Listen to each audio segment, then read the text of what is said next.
ubwo abahangu bari kugumiza no kumanyisa abantu ngo bigoreza iby'umuyaga no mushana mwinge biresirwe inshoza zijire busho mu district y'Isingiro babarukura amashomero batura mu kwerarikira bwo kumanya ngo shayona ibyombeko by'amashomero nibigenda nango no kuburaho kwihenguzo kutekeseza abana niza kwizo nisomo ku wishomero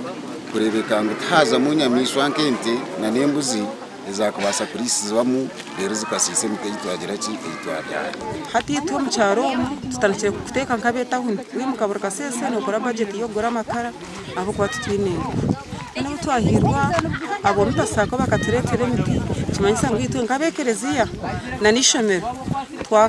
twakaguruka aho kuba twafuninga komsake kuzikora ati twafuna y'abanyamutsa bajyatse ryaremiti nyenzi y'abasista bitu bakumemba funa kusenya hati omipasako yayigita abandi bantu batanshire huru yo kubyara emito mu nshozi batyo babyara emito 15 kandi bahamya ngo hurege baza kugitwara mu misho bakisingiro yone gizire miti twabyara emiti omwanya bw'urusozogu ubwo mipasako etakuturamo kandi ugutakubasa kwijaguma ntureberera konke kirungi twabyara mu mwanya gwekereziya kandi hariho n'ishomero so ntujya kushaba ngo abebembezi b'ishomero abataka bo mwanya ogu abakristu n'abandi bona bakuturamo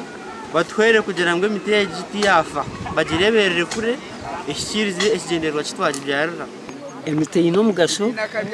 kwitwa abacyara notemo mutoteka abana bawe batekera barya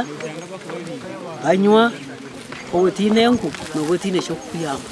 cyakandi na n'umutu no basa kugombekesa abantu amashomero n'amakanisa gaherire miteji bashabwo kugirebuza etakagira kuteganisa bwo mukura kwayo ndujaguma ntuje mu kujaza ho kureba bundi kwakubaye no gufire kutamo bundi kandi bashaba ngo batwireze umukono umuringwa abo kwa bondi baturaho na munonga bishomero batwere kurengwa imiti yakwata gasha kwa Ruth Nwamanya.